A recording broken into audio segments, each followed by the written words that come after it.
Hi, welcome back to our programming here at the Lively Grid Daily House. My name is Tina Mulqueen, and I'm here today to talk about one of my favorite subjects, which is building brands that actually have value. And we talk so much in marketing communities about corporate social responsibility, but often it's as an added layer on top of whatever our business interests are. So the panel today is going to dig into how to actually embed that corporate social responsibility and that value into our infrastructures and business. And I'm joined with an incredible lineup of panelists, including a special guest. And so I'm going to just let you all introduce yourself for a moment, say what you do, and then maybe something that you've been really thinking about in terms of how businesses can show up better.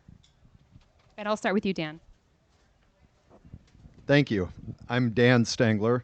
I'm the CEO of Brew Dr Kombucha. We are the only national kombucha brand that is a certified B Corp. And the thing that I think a lot about is how we can use technology to connect with people and tell the story better about all of the things that we're doing with a lot of intention to be a better company every day in the way that we think about the decisions that we make that affect all of the people whose lives that we touch, from employees to our fans, our end consumers. Charles Ifegwu. I am the managing director of a social, creative, and creator agency located in Los Angeles and London called The Fifth. And what we specialize in doing is helping brands specialize, elevate, and master how they show up on social in all of its manifestations. So whether that's creator marketing, whether that's content, and for us, it's doing purposeful work and trying to angle towards what best practice marketing is in 2024, which we feel like is centralized on social. So we're just a dope, kick-ass social, creative, and creator agency. Yeah. Carla. Hi, I'm Carla Malin. I'm the VP of Global Brand Marketing at Beyond Meat. In terms of how I think we can, show up better for consumers, what really interests me is how we can become more inclusive in how we talk about the purpose of the brand. Because of course, at its core, Beyond Meat is driven by changing the protein that's at the center of people's plate. And we do that for the sake of human health, for the sake of the environment, and of course, for the sake of animals' well-being. But not any one of those angles is necessarily the way to bring people into the conversation. And so we actually have to find a way to not lean so much on our core corporate social responsibility and really more focus on taste and inclusivity and getting over that initial barrier of trial, which is people being like, I don't know how it's going to taste. So that's how I think about it. Uma? I'm Uma Iyer. I'm the Chief External Affairs Officer at the National Women's Law Center. We use law, policy, and culture change to fight for justice for her, which we believe drives justice for all. And part of that, I couldn't tell you what I actually did on a daily basis because it changes a lot of different things. But core to what I'm trying to drive at the Law Center is using culture and working with culture creators to think differently about how justice, equality, and equity shows up in people's lives. Just as brands are lived and purpose is lived, so are justice and equity and equality. And so how do we connect the dots to make sort of to make champions of justice, not just the ones who are screaming the loudest from the rooftops, but the ones who are putting product into your homes and who are influencing your day-to-day. And all of you already talked about culture and conversation, but before I get there, and I will get there, I want to talk about infrastructure and how, when you're thinking about structuring your companies, do you think about the impact that you hope to have, and how do you bake that into your processes internally, looking at the inside of your company as a marketing opportunity as much as the outside of the company and how that is externalized? And I'd love to start with you, Dan. Well, thanks, Tina. It's a great question. I'll just give two examples. I think, first of all, the pandemic provided the opportunity for our Oregon-based kombucha company to pull from a broader team because we still have a flexible work environment, or we're remote for the team members that don't actually have to be at, we call it a brewery because it's a fermented beverage, but don't actually have to be right in the Portland area brewing the kombucha. And that's led to greater diversity on the team. And in fact, on the senior leadership team that really drives the vision and the overall strategy and execution for the company, 2/3 of the leaders are women, which is new for Brew Doctor post-pandemic.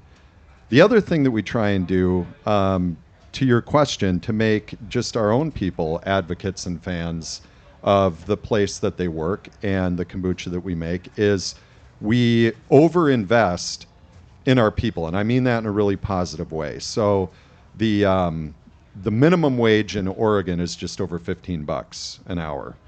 The starting wage at Brew Doctor will be $22.84 this year.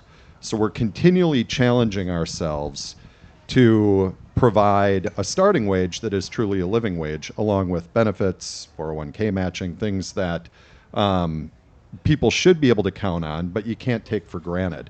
And I think the combination of a more diverse team, starting with the leaders, as well as putting investments from our growth directly into our people, is helping us create a place that not only are people proud to work at, but making our own people the greatest and first fans of the brand. Charles, I'm reminded of when you and I have talked about how there is a lack of diversity in creative world, and there's so much demand for diversity in creative, and you at the Fifth are doing some really interesting things to try to focus around that structurally. So I'm curious if you want to say something about that, or if you had something else that you would like to touch on in terms of systems. So I'll use what Dan said as a launch pad to my, particular part of this conversation, which is like you have to have purpose behind what you're doing, right?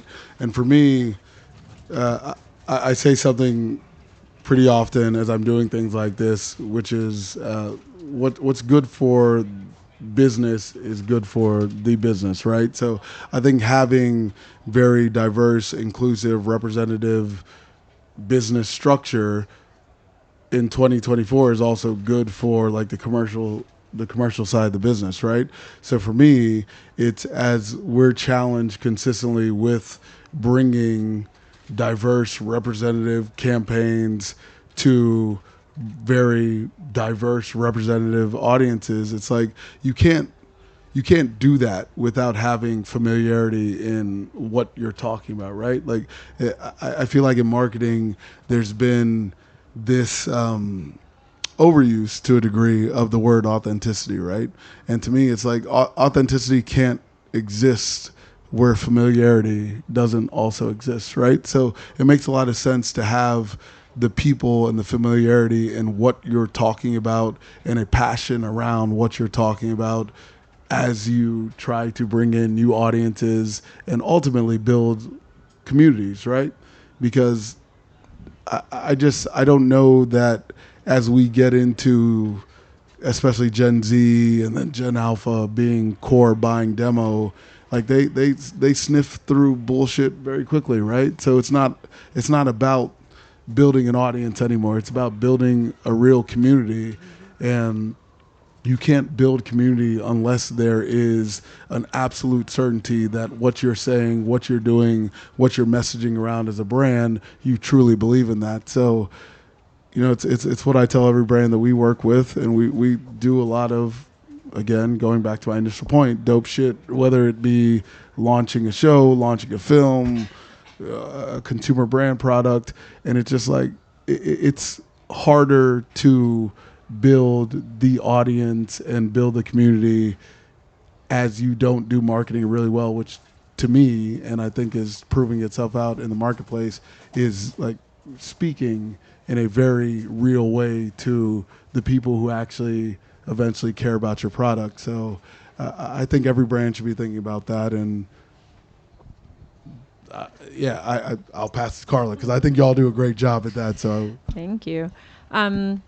Yeah, I mean, I think at our core, the people who come to work for Beyond Meat are inherently passionate about the vision. There is no doubt that you choose to work there because you believe in the mission of the company. You're trying to disrupt the status quo. You're trying to change the way we feed ourselves, the way the food system works, and it's very much a story of David and Goliath.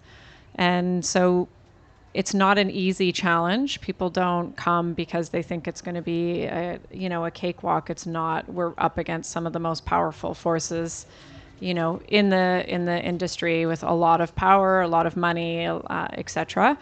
And so really people who naturally come to our brand are already passionate about the vision, and what I think really gets them out of bed in the morning is the idea that they're actually making a positive change in the world, and their day-to-day is driving towards something bigger than just themselves, which is a great thing when you've had a career in consumer packaged goods and you've worked on a host of brands, to really truly feel like this one is doing something different, I think is very motivating for people.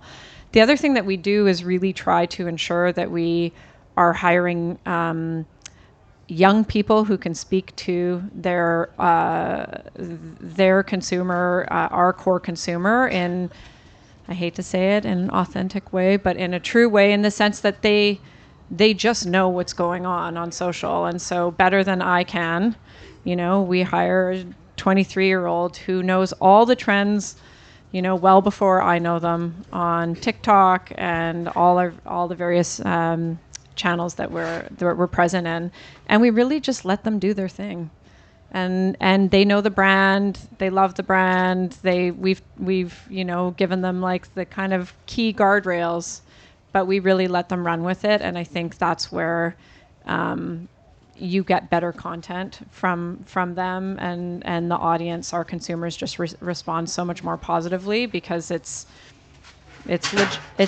legit at the end of the day, and that's what authenticity is for our brand. Uma? So I think I'll answer this in two ways. I mean, one, infrastructure for us. I mean, we're a nonprofit. We're a national nonprofit. We have 160, 170 employees. And so there's internal for us, but then also what we advocate for brands outside of our own institution. But we have to do that work, and we have to model that work. Right before the pandemic, our staff gave us notice with the intent to unionize, and it wasn't even a question that was going to be an issue. We voluntarily recognized them. They had their, I think it's called the sort of card ceremony virtually, because in the middle of all of that, we shut down. And it took a minute, but I'm proud to say that we signed our first collective bargaining agreement last year, and at the end of 2022. And so it's those types of things that we have to constantly look at and question and make sure we're modeling that for ourselves as an institution that is out in the world, telling other people to do the same. I think externally, I love that you talked about wages and doing that. We came up a little bit on the last panel. I think, don't quote me on these exact numbers, but I think the Latino population right now has something like in excess of $3 trillion of buying power in this country, but I think we're creeping up on 4. Latino women, we just did this stat, it was just equal pay day, average women's equal pay day, not specific to race. Latino women will lose in excess of $1.2 million in wages over the course of their lifetime due to the wage gap. Whoa. Your stat was so impactful. I know. It blew that speaker out. Yeah. Yeah, nobody wanted to hear that, but I'll still say it. It's totally fine. So those are the types of things that, you have to tie, equal pay and closing the wage gap can sound like just aligning, quote unquote, aligning with your values, or authenticity, or, all of those throwaway words. But we're actually talking about contributing to the economy in this country and to the buying power of every single, certainly brands up here, and every single brand in this country. That's important. And I think the other piece of it is there are lots of ways to go beyond that. We just sued, and we're winning, against a health insurance provider, who had discriminatory language hidden in their fine print about same-sex couples getting access to fertility treatments, and it was incredibly discriminatory. So that the reason that's relevant here is, as a company and as a brand, do you have that insurance provider? Are your LGBTQ employees not going to be able to have access to services because of that rider and that fine print that's in the language that you are putting forward for their benefits package? So it's those types of things that are, I think, across a spectrum of ways that companies can take a look at how they're looking inward and making sure that there's equality even in the fine print. You touch on some really interesting things. I think when we talk about being value-driven companies and having brands that are anchored on organizational values and make decisions based on those values, it's also part of that extension is looking at our partners to understand what their values are. Something that all four of you touched on, which I'm glad that you did because I had a follow-up question about this, but it was just interesting that all of you touched on this, is when I asked about infrastructure, we're at South by Southwest, I expected some answers about like technology and how the capabilities inside of a company. Every one of you talked about your people. And I think as brands, we so underutilize our people as our biggest assets to go out and tell our brand stories and to market for us. And the four of you invest heavily in your people. And I'd love to talk about how you think about the people inside of your organization as an arm for your branding and your marketing. And Dan, I'll start with you. I think we all get it, but our team, our people, they are the number one asset of the company. And I think the thing that has been really special about Brew Doctor is that our people have grown as the company's grown. So we were founded in 2008 by Matt Thomas. And uniquely, we're a kombucha company that was founded by a tea company. So Matt started tea houses in Oregon back in 2006, and the people that came into the tea houses wanted kombucha. So he just listened to them. So we've always been kind of people first and trying to be good listeners. And then with that, the goal is learning. And so I am really proud of the fact that our head of innovation was one of the very first employees, is still the head of innovation today. Our brewmaster was one of the very first employees, 15 years of experience in a company that's not even 16 years old. Still the head of brewing today. And so I would just say people are number one, and it's been fun to see the original team grow and listen and learn and develop over in a number of cases, more than a decade with the company. And then, being one of the newer people, I've been there almost 3 years, but embracing new people. And as I mentioned before, diversity of thought, background, experiences, etc., just to continue to build a really special team. Charles? Yes, I'm a big believer in every organization, and anything being built is nothing if not a sum of the collective addition of their parts, right?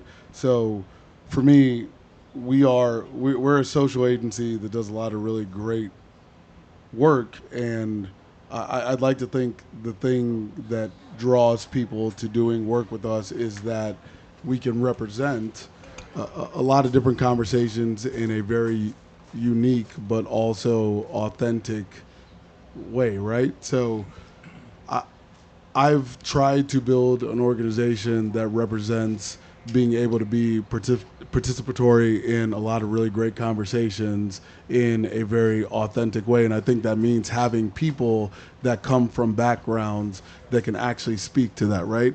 And for me, as a black man who has had to fight my way to where I am today, and now doing the thing that is in charge of a lot of other people and having to respond to a lot of times, hey, we want to speak to certain communities regardless of how niche they are, like for me, it's very important to make sure that we actually have the people who can do that, who have the lived experience, who can speak to that thing.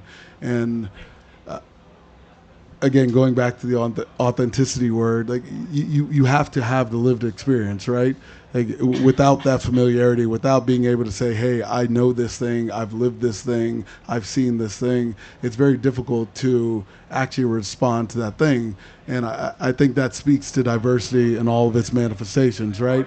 Whether it's, hey, we're trying to like be hot on TikTok, right? Well, then you need some kids who know TikTok, right? Like they can respond to that. If it's I'm looking to speak to the Latin market, well, guess what? You need like some people who actually know and understand what that looks like, what that feels like, the texture of the conversation, right? So for me, like I love this conversation because like go get those people. And I think for brands, a lot of times marketers get in their own way, right? It's like, oh man, like we know so much or we've done so that we have so much like experience. It's like, but in this thing, you might not, right? So sometimes just get out of the way and let the people who actually have familiarity with the thing you're trying to speak to the thing. And I think that's something we can all consistently learn as things progress, which, you know, introducing AI or as social progresses, like none of us are going to always be on the bleeding edge of where things are going. So sometimes we just got to sit back, listen, learn, and take our cues from people who absolutely live that thing, whatever that thing is, and, you know, be better marketers, be better brand folks as a result. So yeah, that's my perspective. Carla? Yeah, I think what's unique about Beyond Meat is that it's a founder-led business and brand, and the founder is still involved. He's the CEO. He still drives everything, and Ethan Brown brings so much passion and energy every single day to the office, and it is very inspiring for all the levels of the team around him because we all feed off that energy. And you know, naturally, as I was saying before, people who come to work for the brand are very passionate and have bought into the, you know, very much bought into the idea and the cause. But furthermore, I think as a brand, as a company culture, we invest a lot in our people. And even from things that might seem as small as having a panel we had last week for International Women's Day, where we had a whole bunch of senior leaders in the organization from our research and development team talk about women in STEM. And, you know, it was very well attended, and many women throughout the company came and listened to understand like how these women got their start in STEM and technology and sciences, and how they've grown and how they've been able to fulfill and progress their careers at Beyond. So that's just one small example, and we do a lot of that in terms of like employee engagement, and I think it helps drive a culture of inclusivity and a culture that really values learning and development in a very true way, as opposed to just in like a lip service way, or here are some courses that you can take on LinkedIn, you know, but it's really felt and lived in the culture on a daily basis. Uma? We I think it's sort of a few ways for us. One is I believe in, well, one, I would start with the NWLC, the Law Center, has been around for more than half a century. And we got here and we have the value and the recognition and the credibility we have because of our people. We put forward policy solutions, we put forward thought leadership, we're pushing the forces that be, if you will, to shift power and redistribute power in this country. And the people who are doing that are people. So it is people, for us, create our and fuel our IP. Technology is incredibly important, and it improves our efficiencies and helps build infrastructure and all the things. But our people are our power, and our people are the ones who help push that redistribution of power where it needs to go in this country. So we literally could not do what what we do without our people. So it's very top of mind for us. We also, the Law Center is one of the few national gender justice organizations that actually works on a number of different issues. So if you think about a lot of gender movement organizations, they're very issue siloed. You might think about reproductive rights, or you might think about ending sexual harassment and violence. We work on all of it. And we like to paraphrase Audre Lorde, because we believe that women and girls don't live single issue lives. And we believe that translating that into our employees and our staff as well. So, if you're sick, if you can't show up, if you need professional development, those are all reasonable things. In fact, I don't want to be around you if you're sick. Like, please stay home. Actually, you're giving me a gift. I already have really germy children in my home that I'm around a lot of their nasty shit. Sorry, I'm allowed to say that on this. So I don't need that in the office environment either. But it's not a big deal. It is life, and we make sure that we operate in that way, that we are treating our staff I don't even want to say our staff. We are in relationship with other people in the institution. So, can I say something really quickly? Like, I think the delineation between like social responsibility, what's good to do, is often put in a silo that's separated from what's good for the business. But like where I sit, and I think as you start talking about Gen Z and then eventually Gen Alpha being core buying demo, like what is good for business, which is like, okay, we need to focus on like doing good, and social responsibility is ultimately like good for the business. Like, it's good for the bottom line. That this new generation is so bought into social responsibility being like the thing. Like, if as a brand, as a marketer, as a whatever you are, if you're not actually having real conversations and actually trying to impact like the greater good, like they're not messing with you. Like they're not going to want to transact with you. So if there is a commerce back end, like there's just not going to be much going on there unless you have something that you stand for as a brand. And I think every brand, every marketer, every person who puts out content, like that's something you need to be focused on. Like, they care about that. And if you don't care about that, you probably aren't speaking the same language, and therefore there's not going to be a conversation. So therefore there's not going to be a community that's built, and therefore there probably will be no commerce that's happening from there. So I think I'd be remiss if I didn't say like that matters, right? Yeah. So invest in that. If you are doing something, invest in that, and it'll pay dividends in the long term. Yeah, I think we're running out of time, and I would love to hear so much more from all four of you. But just the thought to close on is setting up the structures inside of a company before we externally message any of our advocacy is where I see so many brands making mistakes. And I also just want to leave everyone with how they can follow you and maybe what to look forward to. I know, Dan, we didn't get to talk about Sip Joy, which you just launched. So everybody should go grab a Sip Joy on your way out. But delicious. Where really good. where can people follow you or get more information about what you're doing? Yeah, all the social media channels. So appreciate it. Ultimately, what we're trying to do, and the first thing we got to do is make people happy, make delicious beverages that people enjoy, and then the additional opportunity is just, Charles, to your point, to share all of the things that we're doing with intention to make progress, to be a better company, and I think that's probably the biggest challenge that we see. As a beverage company, as a CPG, consumer products company, is how to do the number one thing well, which is make a great product, but find a way to empathetically introduce more of what our business is all about to people in a compelling and concise way. I'm gonna be inside, so come see me inside if y'all want to figure out how to connect with me. But genuinely honored to, like, all of y'all's companies have really great purpose and missions, and I think that matters. So for me, I just want to take the time to say I'm really glad to have joined y'all today, and I'll be inside. So come find me inside, yeah? Carla.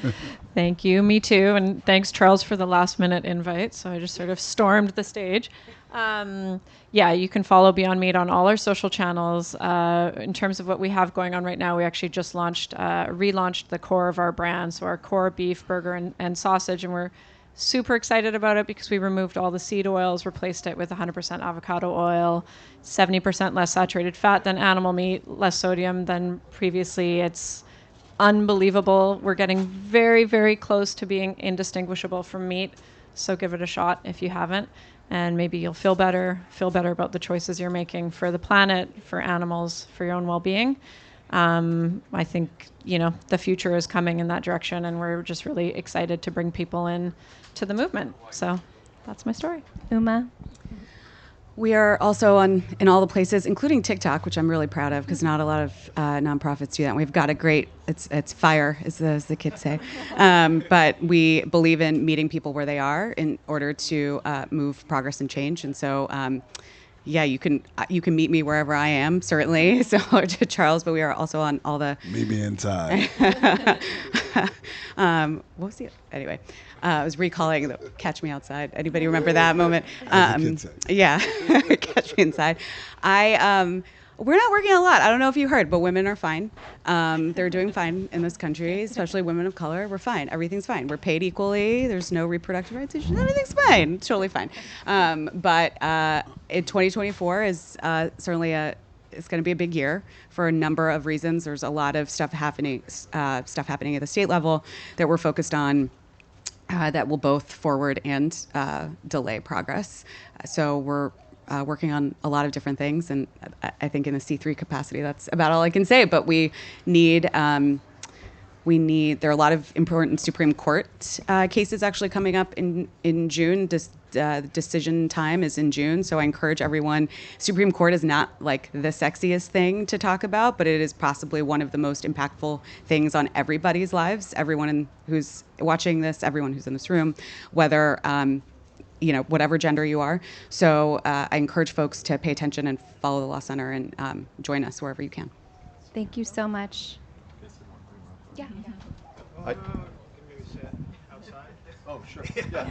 Okay. All right, thank you so much for joining us. Thank you.